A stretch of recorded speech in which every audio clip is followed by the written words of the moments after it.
Hey guys, this is John, and I'm back doing another US Chess League game analysis.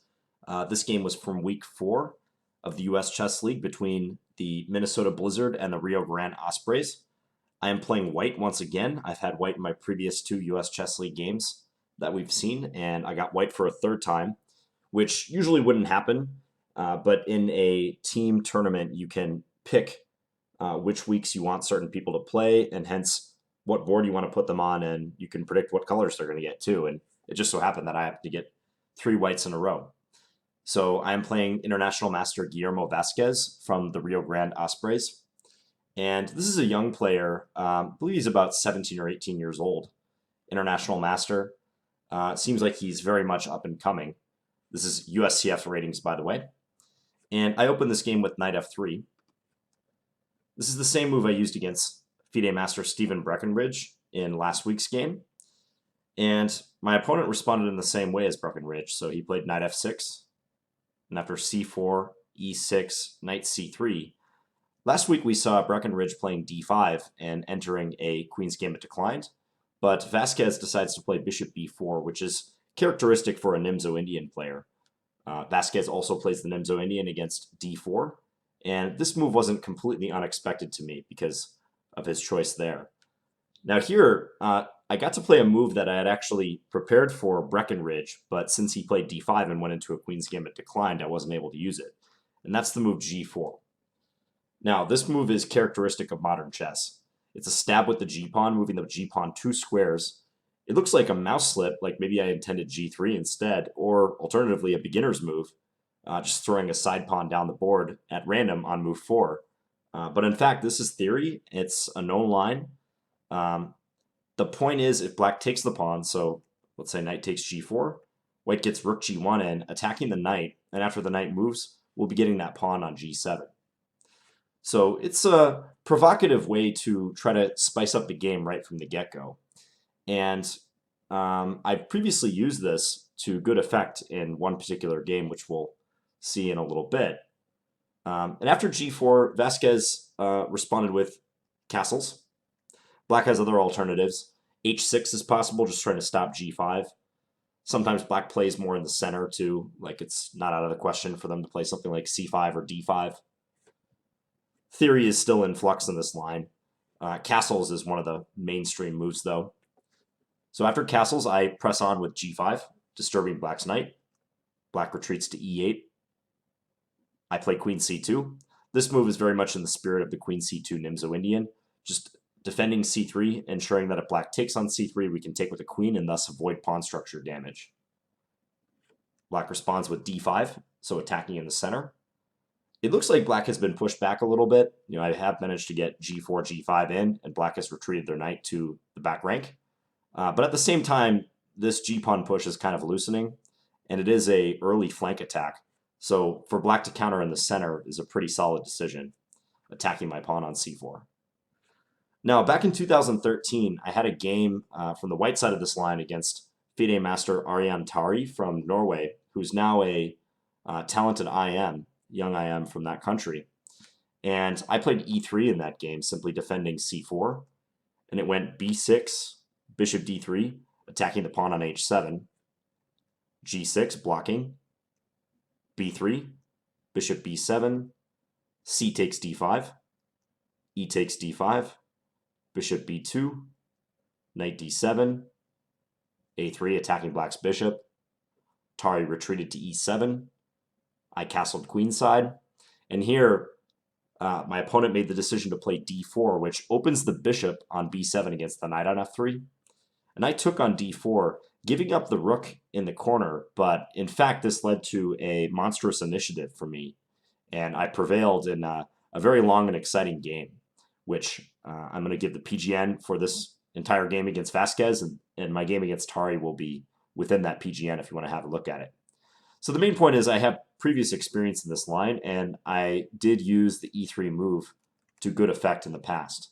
And I think it's just the best move at this juncture. It defends the pawn on c4, it prepares bishop d3, creating a queen-bishop battery on the light squares. I should have played it. However, in this game, I decided to play b3, looking to fianchetto the dark square bishop and leave this bishop at home for the moment. I had seen Grandmaster Kosenkow play this before in the database, so I just wanted to give it a shot. But after having played this game and analyzing this move a little bit, I don't think I'd be willing to repeat this move. It didn't turn out so well for me. So b3 was played. Vazquez plays c5. And here I played bishop b2, and I give this move a dubious mark, question mark followed by exclamation point, because again, I don't think it's very good. It wasn't too late for me to play e3. I still could have tried to revert back to my game a la the encounter with Tari. So after bishop b2, if you want to pause your video, ask yourself how black should play, because black already has a pretty good way of proceeding in this position. So what do you think black should do?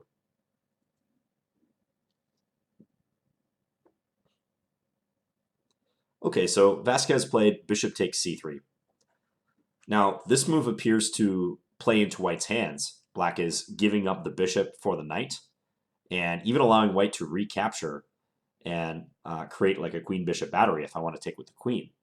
However, black's idea is that if I play, for instance, queen takes c3, they can follow with d4, gaining a tempo on the queen, pushing me back, queen c2, knight c6, and now naturally having the bishop pair and already thrust this g-pawn down the board, I'd be looking for ways to open the position and ultimately try to attack black's king. So the move e3 comes to mind, trying to enforce a trade on d4 or get black to take me on e3. But the problem is after e5, black has really made up for the fact that they have no dark square bishop by putting all these pawns on dark squares. So the pawns are on c5, d4, and e5, and they create this wall that my bishop on b2 is really feeling right now. This piece is completely out of the game. Moreover, as I was kind of pondering over the ramifications of such a position, entering such a position, I wasn't seeing like any way I could open this up in favor of that dark square bishop. It just seemed to me like this was going to be a dead piece. I mean, maybe I could try something like a3 and b4, try to strike at the wing, but black is so dominant in the center and could easily just run me over with those pawns if I'm not careful. And indeed, the computer thinks this is much better for black. So after Vazquez took on c3, it seems kind of ridiculous, but I thought for a very long time, I thought for probably 20 minutes, maybe even more, on my next move, just figuring out which way I should capture. Queen takes c3 and bishop takes c3 are similar against either of those moves. I mean, say bishop takes c3 instead. Black will play d4, bishop b2, knight c6, and it's just a direct transposition. Black has surrendered the bishop pair, but they have an easy position to play. So after this long think, I eventually decided to play d takes c3, which I will admit is anti-positional and a pretty ugly move to play, but I give it the exclam because it's the best move, and I'm happy with myself that I played it. I think back to a version of myself maybe a couple years ago, and I would have been very hard pressed to play that move because it goes against my chess understanding. But one thing I've learned as I've become a better player over the years is that you have to be willing to make non-standard decisions if the position demands it. And this is a great example right here. D takes c3 goes against most everything I know about chess, but having analyzed the lines with bishop takes c3 and queen takes c3 and seeing what type of position results and how little counterplay I have after black plays d4, knight c6, e5, I just simply had to try d takes c3. There was no other choice. So d takes c3, doubling the c-pawns, blocking the bishop. But after d takes c4, I can play this position in gambit style. So I played e3 now. Simply opening the light square bishop, looking to play bishop takes c4 if black does nothing with this pawn. B takes c4 would seem to be the consistent move, but this is so ugly, it's almost strategically lost for white, I believe. Again, my bishop is completely out of play. These c-pawns, while controlling some territory, are just going to be targets in the long run, especially that pawn on c4. So I didn't take with the d-pawn intending to try to keep the material balance. I'm willing to sacrifice a pawn here to get compensation in the form of an initiative. So e3, my opponent correctly took the pawn on b3. I take towards the center with my pawn. And now Vazquez plays f5, which I think is a good move. It's ambitious. What he's looking to do with this move is really decrease my influence along this diagonal. So the b1, h7 diagonal leading towards his king. He kind of senses that I want to play bishop d3. Like if black had played something normal like knight c6, I'm going bishop d3, and that move comes with tempo. It also can cover the d file, so I'm able to castle, and maybe I can, after having a rook on d1, create threats against black's queen on d8. So f5 was played, and here once again I had another long think, and I get in time pressure very quickly in this game as a result. So I took on f6 en passant, which I let myself down here a little bit because I kind of sensed that this move wasn't going to turn out so well, but the instinct to open the position in favor of my bishops was so strong, I just couldn't really overcome it. The problem with g takes f6 is that black responds with queen takes f6, and he's immediately on my knight on f3, and he's also creating threats down the f file. This knight's going to have trouble moving out of the way because the pawn on f2 hangs. Like if knight d2 now, queen takes f2 check is terrible for white. So instead, I believe I should have played something like c4, opening that dark square bishop. And in doing so, I also keep black's knight here at bay, like it can't easily come out to f6. I also keep the f file closed. And then after, say, knight c6, maybe I can play queen c3 and start trying to use the power of my queen and my dark square bishop down the diagonal. I think white has decent chances of gaining compensation this way. It might be more of a positional sort of compensation, but I could see, let's say black plays b6. I could see white playing h4 and maybe going for an attack via h5, h6. This is reminiscent of my game with Orlov in the second week of USCL, that very first US Chess League game that I analyzed. Maybe I can get something working down those dark squares. So I got to be a little more patient. G takes f6 while opening lines was not good timing. So nonetheless, I played it, and after queen takes f6, I must defend my knight. I played bishop e2. Vazquez responds with e5. Good move. So not only does this block my potential bishop's diagonal, it also threatens bishop g4. So he immediately picks up on the fact that my knight on f3 is a little unstable, and that attacking it again is going to force some concessions, because once again, I can't move this knight for fear of losing the f2 pawn. That's doubly true now, because by playing bishop e2, I blocked my queen on c2 from helping to defend the f2 pawn. So here, I played queen e4. Two reasons for this move. One, it covers bishop g4, so stopping that threat. And two, I'm attacking the pawn on e5. Vazquez responds with knight c6, defending. And here I play c4. And I mentioned here, the engine does not like this move at all, but to be frank, it just seems like the best move to me, even after seeing what the engine suggests here, which was rook to g1, I believe, was the main move it liked. I just feel in my bones that if white wants to play this position, I have to include the dark square bishop. I kind of fail to see how I'll get compensation for the pawn, because remember, I am just purely down a pawn right now by virtue of that decision to sack a pawn on the queen side. And if I can't get my dark square bishop into the action, I think it'll be hard to justify having lost a pawn. So after c4, Vazquez plays bishop f5, attacking my queen. Now, unfortunately here, I cannot go pick up the pawn on c5 with queen d5 check, because after, say, bishop e6, queen takes c5, what can black do to punish me? You can pause your video if you like. How can black play here to punish white's pawn grubbing ways with queen takes c5? So if I go after that pawn, black can play bishop g4. And it's the same story as before. This knight is now attacked 3 times by the light square bishop and the queen and the rook down the f-file, and it's only defended once right now. I suppose I could even check on d5, but after, say, king h8, this knight is lacking sufficient defense, and if it moves, queen takes f2 check is going to kill white once again. So I knew this would happen from a couple moves back when I played queen e4. So after bishop f5, I just played queen h4. And I wrote here, this was a sad necessity, because when you're down a pawn, you hate to simply offer a queen trade and simplify the position. You would typically like to keep more resources on the board in favor of complicating the game and trying to fight back. But since queen d5 check wasn't looking good, I have to play this move. Now my opponent played rook d8. I got the queens off the board. Queen takes f6. My time was a big problem already. Just to give you guys an idea, I had definitely less than 20 minutes at this point from a starting allotment of 75 minutes. We do have the 30-second increment, which is helpful, but my opponent was very far ahead on time already here on move 17. He takes with the pawn, so this kind of shores up some of the dark squares. Black is losing or has lost their dark square bishop, so he's missing the influence on those squares. So it's nice for him that like his e5 pawn is now protected by the pawn on f6. I played rook g1 check.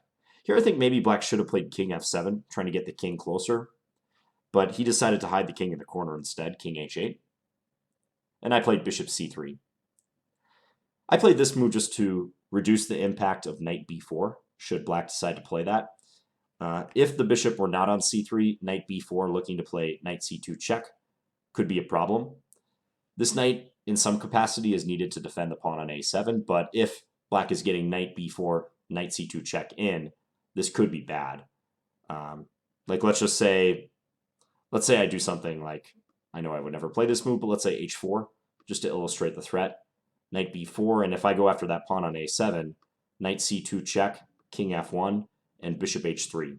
And my king is caught without anywhere to go. I'd have to play the very sad move, rook to g2.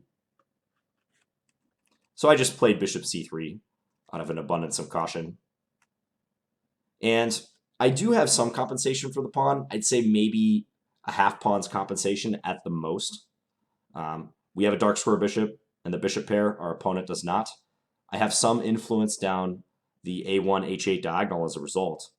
I'd really like to move this knight from f3 and get pawn f4 in order to try to knock down these pawns and get at black's king, like slowly pry open that diagonal. Also, a7 is kind of a liability, as we've seen. Now that we've played bishop c3, knight b4 could just be met by a capture, and then rook takes a7. So I wasn't happy with the way the game had gone at this point, but I knew I could put up a good fight from this point forward. My opponent played b6, establishing another pawn on a dark square. I played knight h4, attacking this bishop. Now here I believe black should have played bishop e6, simply retreating. But he decided to keep his bishop on its current diagonal with bishop e4. And this could have been a significant mistake had I appreciated the reason why. I played f4, which is consistent with my plan of trying to open this diagonal. However, I missed that rook g4 was powerful in this position. And after rook g4, the bishop is under attack again. I don't know for sure, but I bet Vazquez was planning bishop c2 in response to this move, going after the pawn on b3. The thing that I missed here, though, is that after rook a2, encouraging black to take the pawn on b3, so bishop takes b3, white has rook b2, and suddenly this bishop is lacking available squares. a2, c2, and d1 are all covered by my pieces. c4 is also covered by the light square bishop and the rook, so black would have to play bishop a4, and I can chase him with the rook a2. Black's only safe square is b3, and it's just going to be a perpetual. I would play rook back to b2 in this case. So that would have been a good way to highlight the inaccuracy of black's last move. So after bishop e4, playing rook g4. Black has some other alternatives here. He doesn't have to play bishop c2. Like there is bishop d3 possible, but on bishop d3, I can play this nice move, bishop f3, sending the bishop to the newly opened diagonal, attacking the knight on c6, which is in turn defending the pawn on a7. So that would have been a good chance for me. But as I said, I played f4. My opponent took on f4. I recaptured. Now he played a5. So I think the rook being on a1 was starting to annoy black a little bit because I have that constant pressure on the a7 pawn.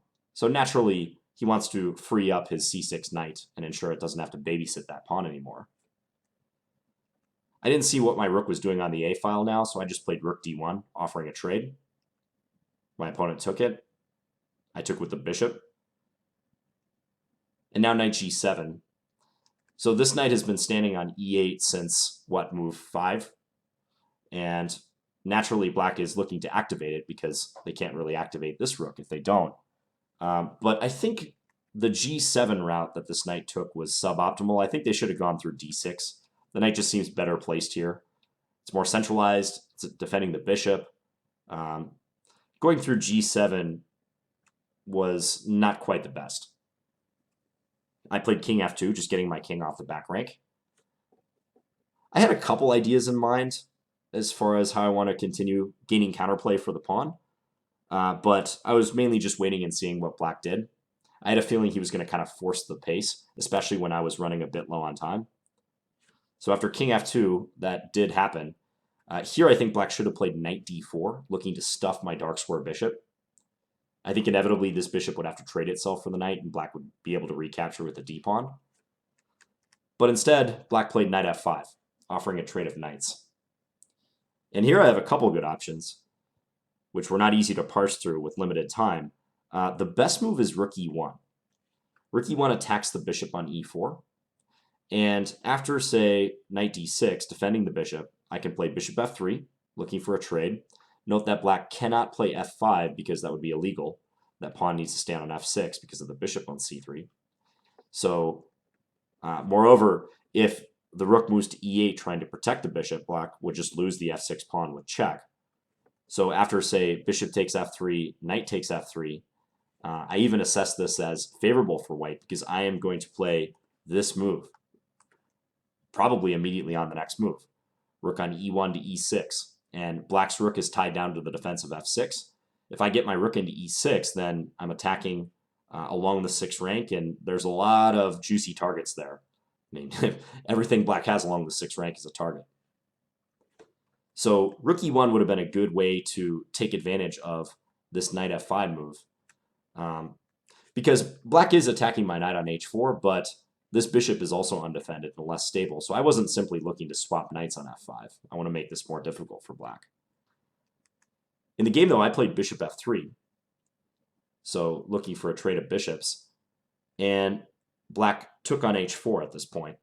I think they actually should have taken on f3, after which I was planning knight takes f5. And the computer assesses this as roughly equal, so it thinks that white is going to gain pretty good play after bishop e4. I can send my knight into d6 here, for instance, attacking their bishop on e4. I still have this nice pin on the pawn. I'm getting compensation in this case.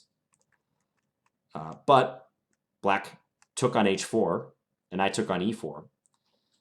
And now I was starting to feel optimistic because I have two bishops. There's not any semblance of coordination between black's knights, and his rook is still a question mark. It's just playing defense on the f6 pawn. So I wasn't feeling half bad here, if not for the clock. The clock was the only thing that was filling me with a sense of dread a little bit. So here black played knight d4, finally looking to block this bishop. Good decision, I think. I took the knight. Black took back. And here's a good moment to pause your video and try to assess the position. In particular, what do you think I should play now after this exchange on d4? How should white proceed?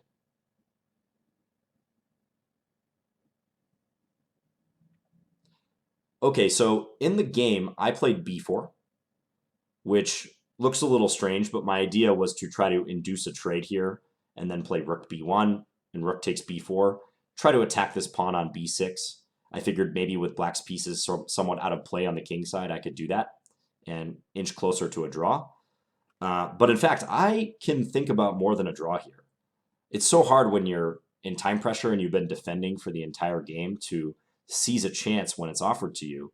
But that's what good players try to do. And I came up a little short in this game, but the move f5 was very strong for me in this position. This kind of goes against my positional instincts. f5, in my mind, looks ugly because it blocks the light square bishop. But the real strength of this move is that it completely traps black's knight. Previously, the knight has an escape route via g6. I know I have my bishop and my rook on there, but playing f5 like really nails the knight on that square. And as I indicate here with the arrow, the threat is just rook g4. If I get one more move and play rook g4, that knight is a goner. There's nowhere it can go. It's completely dominated by my king, my pawn. Yeah, black's just dead. If he plays rook g8, then I can trade and play king g3. And again, this knight is done in. The d pawn is just a minor annoyance. I can just take it as soon as it gets to d3. And in fact, the only way for black to continue after f5 is played is to play h5, looking to control the g4 square. But here I have rook g3, which is a nice follow-up, preparing rook h3. And again, this knight is succumbing on the h4 square. I analyzed this position a little bit further in the postmortem. Black can play rook e8, attacking the bishop on e4. I would retreat it. King h7, perhaps looking to play king h6 to g5, trying to support the knight. But black is a bit late, rook h3. And now black should try rook e3, the only way to avoid losing the piece outright. So black's trying to counterattack the bishop. But then after rook takes e3, d takes e3, king takes e3, the position I think favors white still, this endgame, because I've regained my pawn. I have bishop versus knight. Note that if I had tried king g3, and again, this is all hypothetical, this didn't actually happen in the game, but if white tries king g3 here, trying to trap the knight, there is e2, threatening to queen, and after bishop takes e2, knight takes f5, and the knight escapes. But instead, simply, after the exchange of rooks on e3, king takes e3, the knight is still lacking good ways to escape. I guess I could go to g2, but then I might even start coming up the board like king e4 or king d4, trying to go after that b6 pawn over here. So let's say king h6, looking to come into g5. And here I can play king f4, which I think is a nice way to keep out the black king from g5. And then after knight g2 check, king g3, knight e3, h4, stopping the black king from coming to g5 once and for all. The engine was clearly preferring my chances in this bishop versus knight endgame with equal material. So black might be hard-pressed to hold from this position. Still complicated, but I definitely wish I would have appreciated the value of this f5 move, looking to trap that knight on h4. That would have been the proper punishment for black having sent the knight over there. But instead I played b4. Black took the pawn, and I went rook b1. So when you're trying to hold a draw and you're down like one single pawn, in some cases trading is just outright bad, but there are other cases where trading makes your defensive tasks simpler because your opponent has less resources to utilize.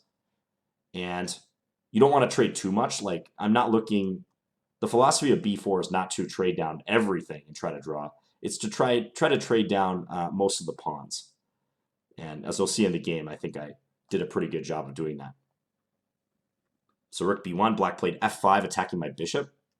I went bishop d5. Black plays knight g6, getting the knight back into the game and attacking f4. I took on b4. I was okay if black took on f4 because I could take on b6 then, and at least then I'd have this passed c-pawn. So black just defended the b-pawn, rook f6.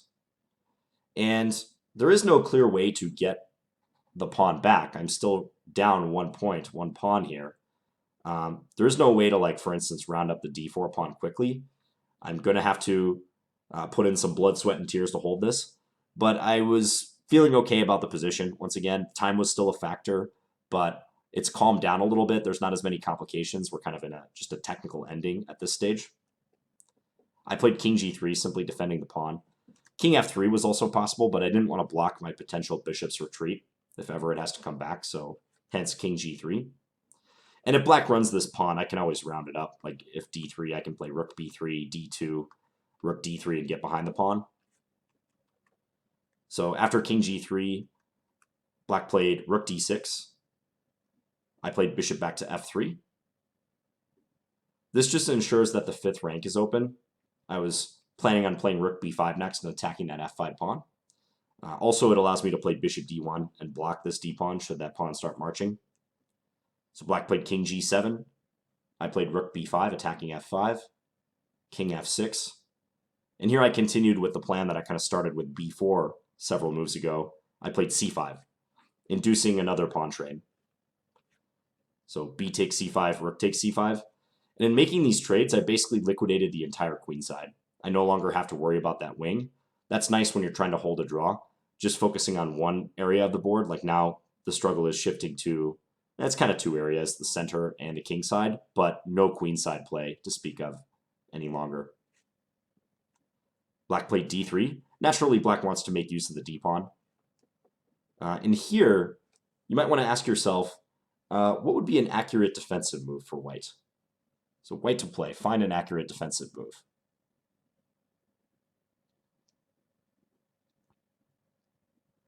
I played rook c4.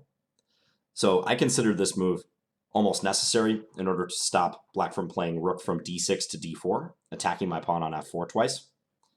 And I think it's a nice way to hold that point. It also frees up my king, so if my king wants to come back to f2, maybe I can try to get this d-pawn. It might combine with my king and my bishop to put the brakes on that guy.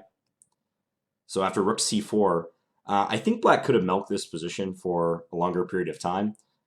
They played d2, which is probably fine. I have to block with my bishop. And right here, black plays rook e6, but I believe it would have been better to play knight e7. Perhaps trying to maneuver this knight.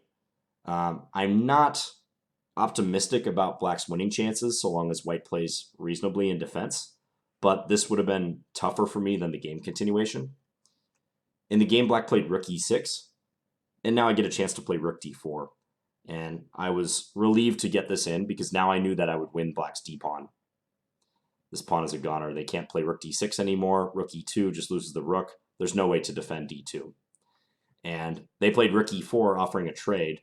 I'm more than happy to give up my f-pawn in order to take that. Again, we're getting a little bit closer to a situation where black has just like one pawn remaining. If black gets down to a position, let's say it's like king, knight, rook, and pawn versus my king, rook, and bishop, that should be a pretty easy task for me to hold. Because if necessary, I could always sacrifice my bishop for that remaining pawn and make it king, rook, and knight versus king and rook, which is a theoretical draw. So that kind of illustrates like why these exchanges are benefiting white. You know, I'm not looking to get to a pure like king and two pawns versus king and one pawn ending. I'm mainly just trying to like destroy black's pawns and give myself a chance to get to a position where I could even give up like my bishop for one of the remaining pawns if necessary. It probably won't get to that point, but localizing the struggle like this to one area of the board favors the defender. I don't have to think about other things in the position. So after knight takes f4, I played bishop f3, attacking black's rook on e4. The rook must go somewhere on the fourth rank in order to stay defending the knight. And here I get to play rook d6 check. So also when you're defending, if you have the choice between active defense and passive defense, you should almost always choose the active defense. There are some cases where playing passively is preferred and even optimal, but the usual motto is if you have an active way of gaining counterplay, you should take it. So hence rook d6. Now, if black plays king g5, they lose on the spot actually after h4 checkmate. I wasn't expecting black to do that, but that is a nice point. Moreover, if they play king e5, looking to activate their king, I can swing the rook over to h6, and I'm going to eliminate that h-pawn. Note that rook b7 is not possible. I control that square with my bishop. So black has some issues about where to put their king. Also, if knight e6, trying to block the check, I can play bishop d5, and I can gang up on the knight here on e6. So after rook to d6 check, black played king g7. I gave another check. Black went king here. Now, if I were to just mindlessly check on d6 now, black can play knight g6, and they kind of get out of this fourth rank situation that they find themselves in. I liked my king on g3 attacking that knight on f4, and I didn't want to just give them a free opportunity to move the knight back to safety and then maybe try to slowly work their extra pawn advantage. Even though this is, I'm sure, still a draw, I would like to avoid that scenario. So what I did here is I played rook f7, attacking the pawn on f5. Because they can only defend that pawn on f5 with their king by playing like king g6. Because this rook cannot come here because the knight on f4 would hang. So king g6, and I can just come right back to d7. And it turns out it's difficult for black to make progress because the gist of it is they have trouble moving this knight. There's not a lot of options for it, like I'm controlling d5, d3, e2, g2, h3, all those squares. Knight e6 is going to be met by rook d6 as usual, pinning, possibly with bishop d5 to come. Knight h5, check. I can just trade on h5 and then grab the pawn on h7. Simple draw. We're no longer down any material. So it's actually like kind of a zugzwang. Black can't find a good move to make progress with. They can mark time with their rook by moving along the fourth rank, but I have waiting moves with my rook too, if necessary, like rook c7 or whatnot. So black played king h6. Oh, and also if I needed to, like say they play rook a4, I could also simply check again on d6. That's probably the more accurate way to do it. And revert to checks, and if necessary, rook f7. So black played king h6. I went back to f7. We just repeated the position once. Here black played king g5. At this stage in the match, I believe 2 of the games had been drawn. So boards 2 and 4 were both draws, and board 3, where we were playing white, the Blizzard was playing white, was still in progress, and it was looking rather interesting. I think our guy, International Master Andrew Tang, had chances at that stage, so I can understand why Vazquez would want to play on. This move gives up the h7 pawn, but at least it allows black to free the knight. It's pretty low risk for black too. I mean, it's not like giving up the h7 pawn is ever going to lead to losing chances for them. And in team competitions, you got to make the most of your chances. I'm sure Vazquez wants to try to fight for a win still, even though he understands at this point he probably won't get that win. So I took on h7. Black played knight g6, so finally they free up that knight. I moved the rook out of harm's way.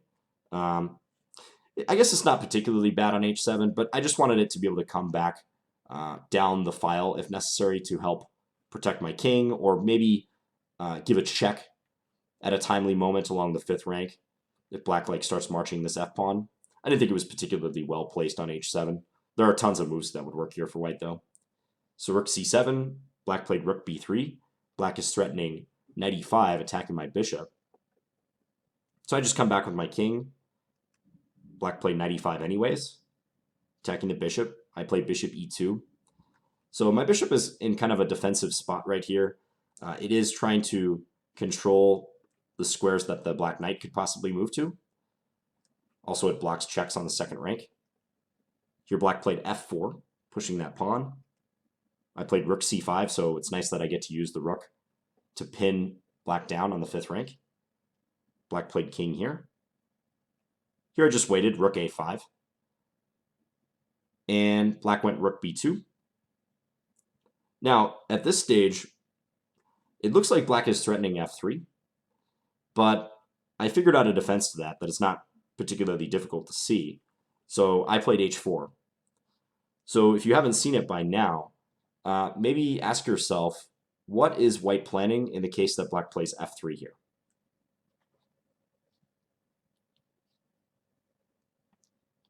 So black did play f3, pinning my bishop.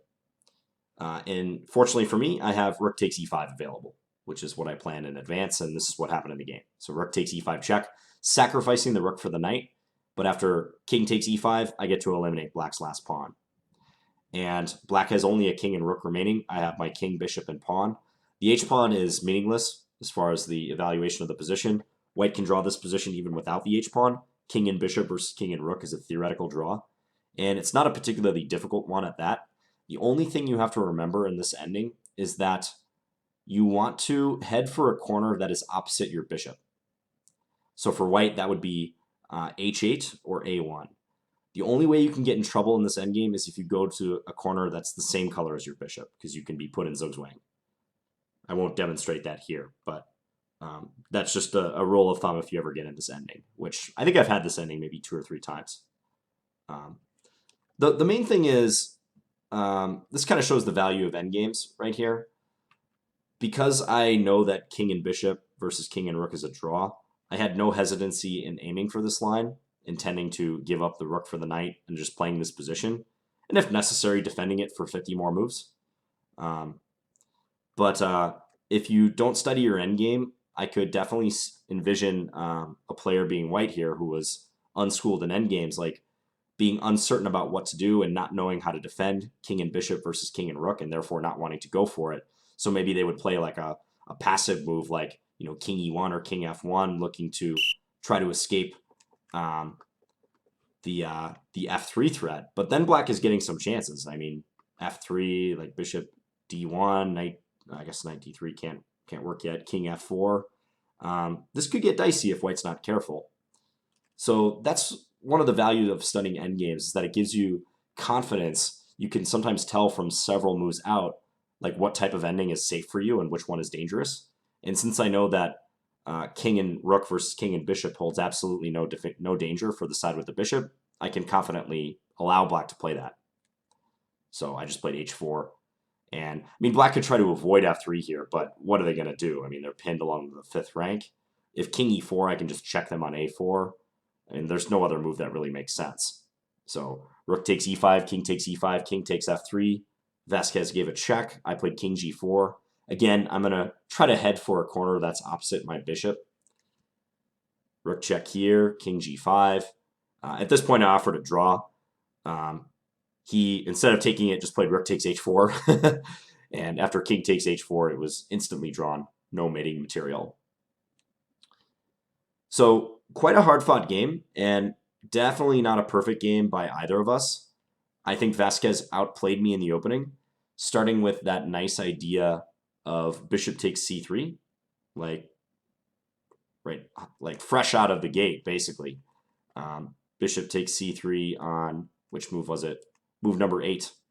I love the concept behind that. It's actually similar to the dark square concept that Christoph Selecki is advocating in his Nimzo-Indian book, which I've already talked about at length on my channel, like basically establishing an influence on the dark squares with this knight c6 and e5 plan, blocking white's bishop on b2.